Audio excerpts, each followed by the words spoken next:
Welcome back, everybody, to the OK Grognard Show. It is Thursday, March 25th, 2021, 10 a.m. Central, in beautiful Lake Geneva, Wisconsin. We're going to continue today with something we started last Thursday, Death and Hit Points, Part 2, from the first edition Advanced Dungeons & Dragons Dungeon Master's Guide. Right. We've been looking at the first one, pages 15 and I want to say 82. Death in general in the DMG.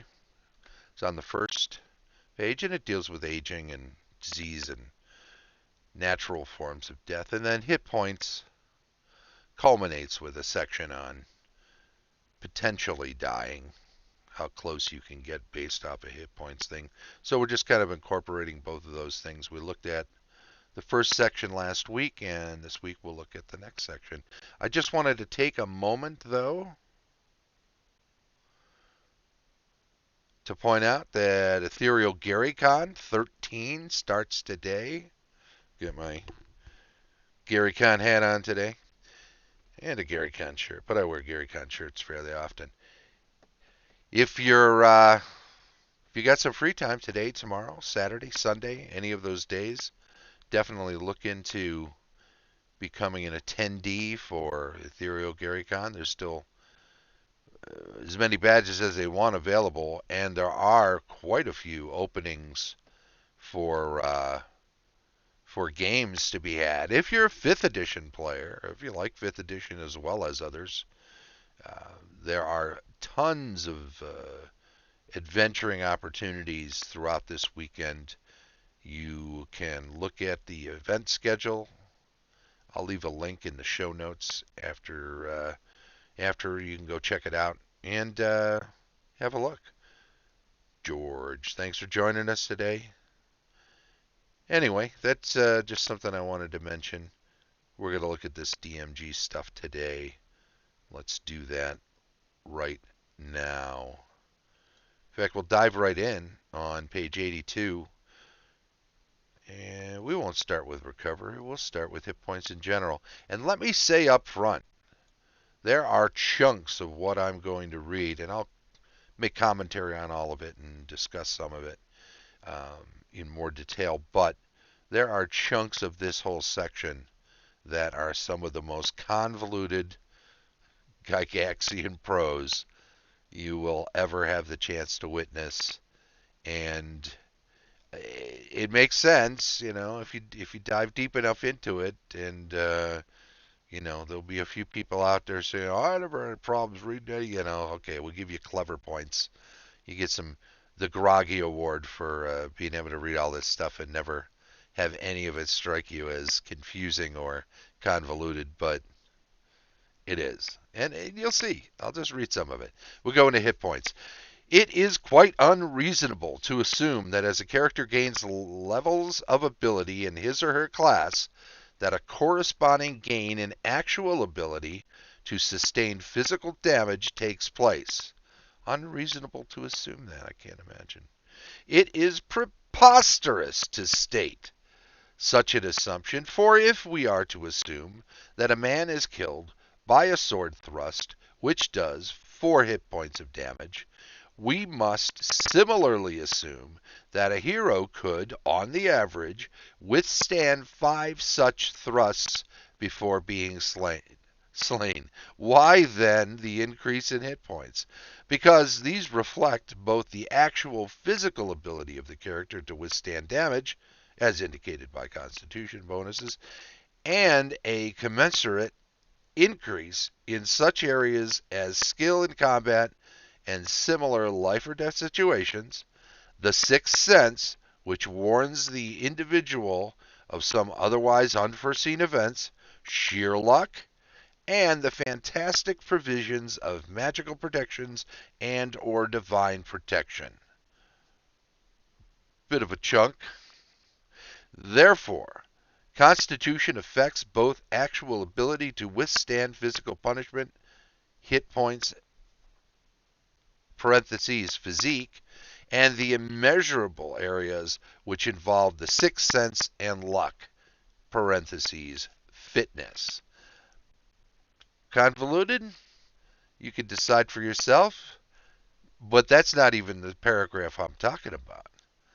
Let's get into the explanation of what he's saying. It continues. Harkening back, don't need back, harkening includes back.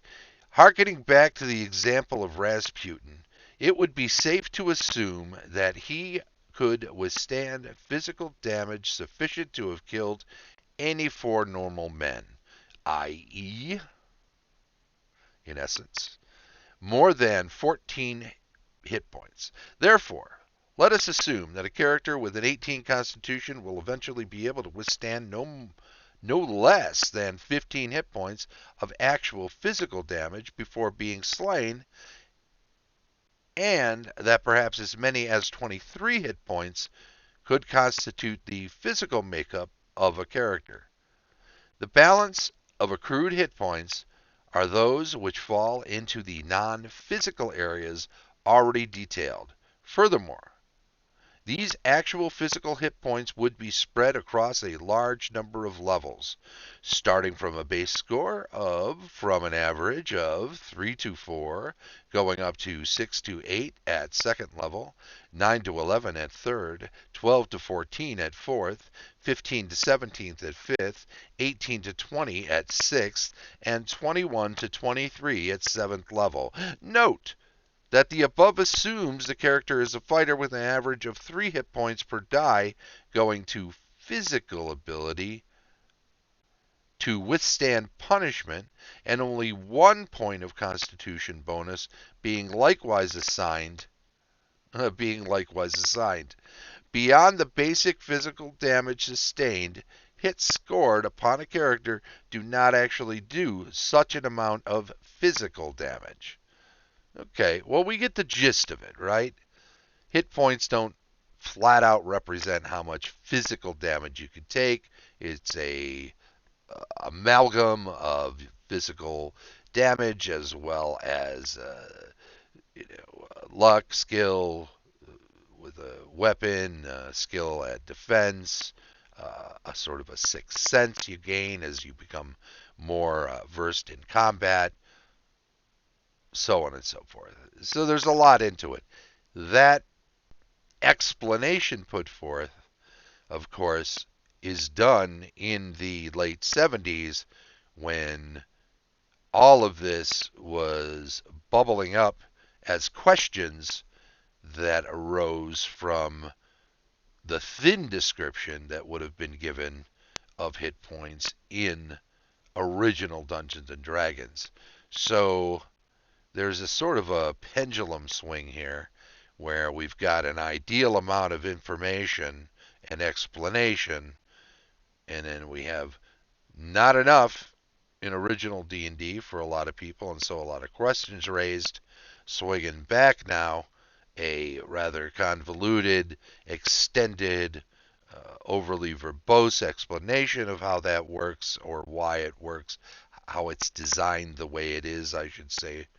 And there's this middle ground here where RPG design hasn't quite yet hit its stride. We will continue. Consider a character who is a 10th level fighter. Oh, he's not done. With an 18 constitution.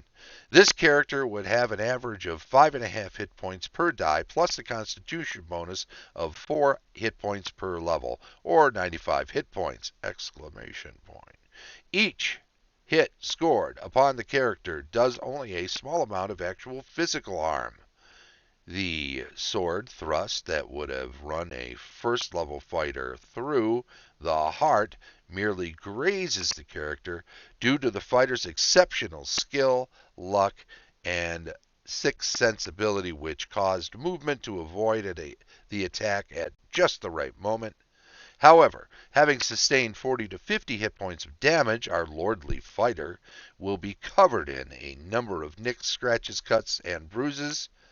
It will require a long period of rest and recuperation to regain the physical metaphysical peak of 95 hit points. So, you almost don't need the explanation in between, but still it's useful. This is early stages, early going in RPG world. We're talking about, 43, 44 years ago when this was written, uh, 42 years ago when it was published. So it wasn't a lot to. These are the giants whose shoulders everyone else is standing on. There were no giants on which to stand or sit, or I don't know if you're playing chicken. What is that? Sitting on the shoulders? Anyway, there's more. So we'll go into this next section here. Having understood that that was a very thorough explanation that in this day and age, if you were to write it, you would pare it down greatly. I'm not sure how much you would cut out of it. You might use shorter sentences, attempts to not to sanitize it or to make it too robotic or mechanical, but just to give smaller chunks to the reader to grasp onto and sort of progression in the smaller sentences that lead you through the explanation a little more reader friendly. Anyway, recovery of hit points is the next. Let's pop over here to the chat. George pops in and says, there was a system we played 10 years ago where your constitution was your hit points regardless of level. Fantasy Craft, I think, did something with that. We'll have to look it up. Yeah, George, there are, at this point in 79, a handful of medieval fantasy RPGs out there. Chivalry and Sorcery, Tunnels and Trolls, of course, alongside D&D. There are also any number of RPGs that are non-medieval fantasy, like Metamorphosis Alpha / Gamma World, Boot Hill, I think Space Opera, Traveler, uh, others, and most of them tried to do most of. Let's put it this way: the non-TSR examples of RPGs were always trying to do something different because in the day, well, hit points was a good approximation of what they were trying to portray with them, and it kind of takes its path away from wargaming, where everything could take a certain amount of damage. Everything had an armor class, everything had an attack value, everything had a movement value, and these were the basics of every unit being represented in a war game. Uh, and so the idea of hit points just naturally works, but when you put it in terms of a single individual instead of a unit or a machine where you could physically suggest the damage. And some were so specific they would have charts and you would mark off where the damage was being taken, and it would often happen as occurred with where the attack was coming from. But you could parse out your damage and try to keep yourself from being disabled as a machine in a war game. So when they make the transfer over, it required a pretty good explanation. Many others, as I said, were trying to do something very different in that there was always the question whether it transferred over to RPGs very well. So there was always this incentive to look for other ways of dealing with it, such as what George was mentioning, where you had a Constitution score and that was your hit points as well.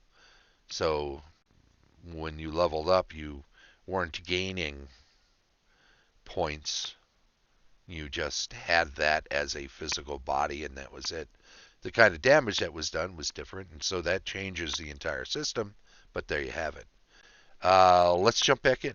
Recovery recovery of hit points. When a character loses hit points in combat or to some other attack form other than being drained of a life energy levels, that's a whole undead thing that we're not going into for this particular video, but there are a number of different means by which such points can be restored. Clerics and paladins are able to restore such losses by means of spells and innate abilities. Magical devices such as potions operate much the same way. And a ring of regeneration will cause automatic healing and revitalization in general of its wearer. Commonly, it is necessary to resort to the passage of time, however, to restore many characters to full hit point strength. For game purposes, it is absolutely necessary that the character rest in order to recuperate. In essence, any combat, spell using, or similar activity does not constitute rest, so no hit points can be regained. For each day of rest, a character will regain 1 hit point, up to and including 7 days. However, a character with a penalty for poor constitution must deduct weekly the penalty score from his or her days of healing. -2 for a person means that 5 hit points healing per week is maximum, and the first 2 days of rest will restore no hit points.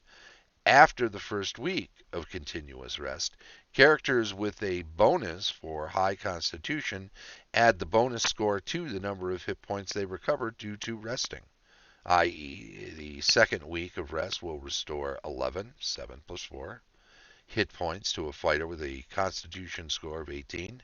Regardless of the number of hit points a character has, 4 weeks of continuous rest will restore any character to full strength.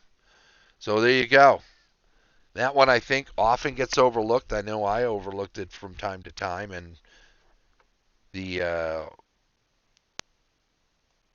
the idea that you can just basically rest for a month regardless of how many hit points you've lost. Of course, if you're toting around more than 28 hit points, generally speaking, uh, you're probably of a higher level and you probably have a good amount of available healing in the form of spells and whatnot from yourself or from some cohort. So let's just suggest that if you're sitting on your butt that long, things have gone terribly awry. 0 hit points. A very important section for the first edition DMG, especially. Yeah, that second paragraph, George. Yeah, it sure does. He says the second paragraph really details how difficult HP recovery based on rest was in 1E. Definitely, it emphasizes the time element that putting in the time on resting will bring about healing eventually.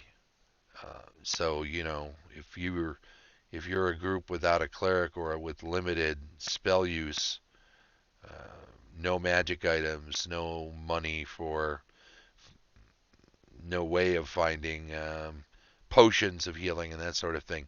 Well, there is a tried and true method of just getting in bed and staying there, getting up for meals, resting, relaxing, not getting into scrapes, not casting spells, and all the rest. So there you have it. We'll go into 0 hit points now. Here we go. When any creature is brought to 0 hit points, parentheses optionally as low as -3 hit points if from the same blow which brought the total to 0, end parentheses, it is unconscious. In each of the next succeeding rounds, 1 additional negative point will be lost until -10 is reached and the creature dies. Such loss and death are caused from bleeding, shock, convulsions, non-respiration, and similar causes. It ceases immediately on any round a friendly creature administers aid to the unconscious one. Aid consists of binding wounds, starting respiration, administering a draught, parentheses, spirits, comma, healing potion, etc., and parentheses, or otherwise doing whatever is necessary to restore life. Yep, binding wounds was always the way to stop the continuous loss.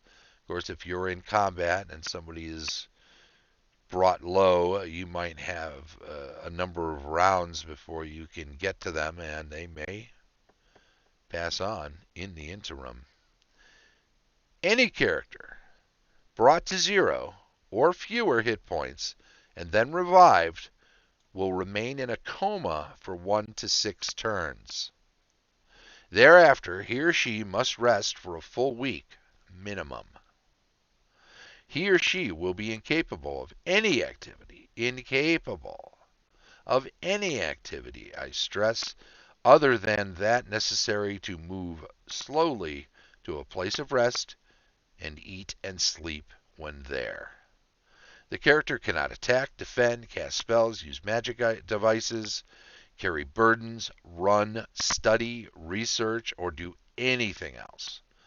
This is true even if cure spells and or healing potions are given to him or her. Although, if a heal spell proper is bestowed, the prohibition no longer applies. If any creature reaches a state of -6 or greater negative points before being revived, this could indicate scarring or the loss of some member if you so choose, that is, fingers, toes, hands, arms, legs. For example, a character struck by fireball and then treated when at -9 hit points might have horrible scar tissue on exposed areas of flesh, arms, hands, neck, face, so on. So there you go. That's it in a nutshell on the going under, so to speak, 0 hit points or below. And it's kind of the buffer, you know? When people talk to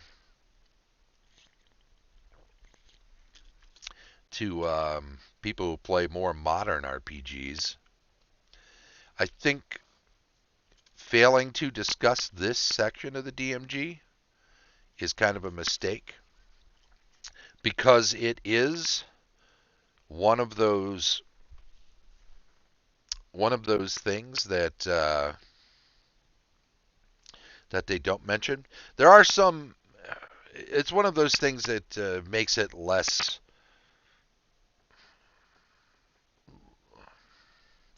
all or nothing. That essentially you're saying a magic user with 4 hit points, let's say, at first level, really can lose 13, 14, 13 before they're dead if they continue to lose. So a magic user takes a sword hit, they go down, you finish the fight, you bind their wounds before they reach -10. You can help them hobble out of the place, go back to town, go rest. We're assuming a dungeon situation here. And then, they haven't died. So they actually have 9 negative hit points they can take when they only have 4, 3, 2, or even 1 at first level of actual positive hit points. So there's a bit of a buffer there that people don't take into account often when they talk about old school play and first edition D&D. Now, there are situations where there are system shock rolls to make or resurrection rolls to make when one is bringing somebody back from beyond -10. But you don't need those for this. In this situation, you need that rest You need to spend that time in a coma from 1 to 10 turns or 1 to 6 turns, up to an hour, right? 10 minutes a turn. But you're not having to make any sort of major roll, an all or nothing, almost saving throw like roll with a system shock survival roll or a resurrection survival roll to get beyond this. So when some of these newer games replace this sort of a system with a, well, you go under, you might not die, you got to make a death save. Well, that's an all or nothing roll. This is not an all or nothing situation that they're trying to emulate here. This is a graduated continuation of the system that's in place. It has its consequences, but it can be managed without the luck of a die roll. You merely have to bind some wounds, say you're doing so, and it stops the continuous 1 point per round bleeding that takes you to the -10 and death. You merely have to guard this person or carry them for the 1 to 6 turns that they are in a coma, getting them out of danger, out of a dangerous area. You merely have to, at that point, guard them or protect them as you all hobble back to a safe house, a place of safety, a town, a headquarters, whatever it is. And at that point, you're home free, and you haven't had to make an all or nothing roll. This is something that I'm not a big fan of, death saves in a modern system as an alternative to this sort of down to potentially -10 hit points. George mentions in the chat, do you rule that Cure Light Wounds binds the wounds and keeps the player negative where they are, or do you roll points to see if they gain hit points and go to 0 or positive? Both, really, in a sense. So Cure Light Wounds, for instance, is a touch spell, right? So you're actually touching someone. Uh, why wouldn't you be binding the wounds as part of that physical contact? So it prevents any continuing negative. But Cure Light Wounds in itself gains you hit points. You're still at -6 if your wounds are bound, right? And you're unconscious, that is, in a coma for that period of time. But you haven't regained hit points. You don't just go back up to 0. There's brought to 0 or fewer hit points, then revived. Will then revived will remain in a coma for 1 to 6 turns. Brought total to 0. And I'm just reading because you put something in my mind here.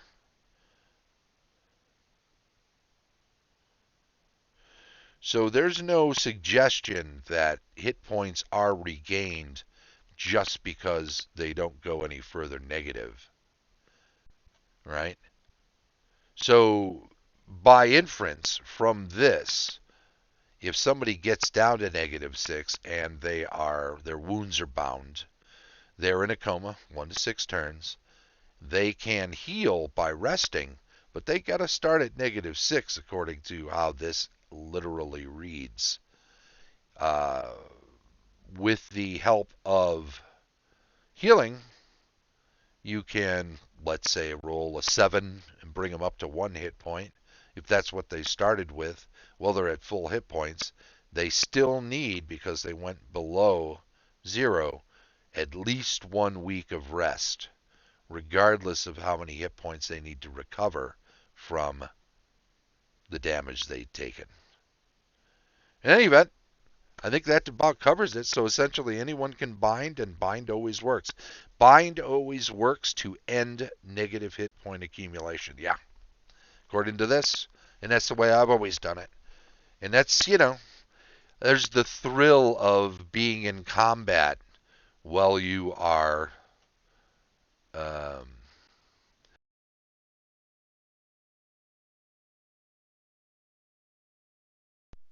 Sorry about that. Just popped off there for a second.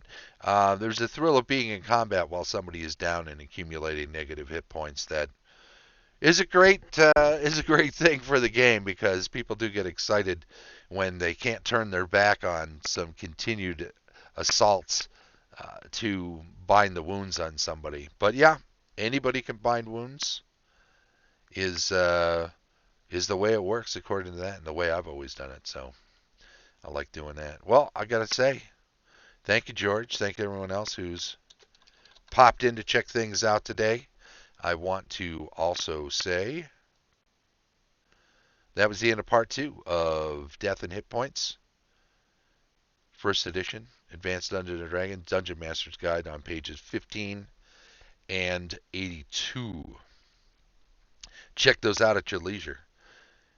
Have a good time at Gary, Con George, everyone else also. And don't forget, we'll be back on Monday with another episode of the OK Grognard Show. We do it on Monday and Thursday at 10 a.m. Central from beautiful Lake Geneva, Wisconsin. If you're catching up with this on Twitch and you're ever here, then please do follow the channel. If you're catching up with it on YouTube, subscribe and click the little bell thingy so you get some alerts whenever we put up a new episode. And please, by all means, give a thumbs up to any videos you watch and enjoy. And also, feel free to jump in the conversation. Appreciate any interaction you have with the YouTube channel. Well, once again, this has been the OK Grognard Show from beautiful Lake Geneva. Thank you, everybody. Bye bye.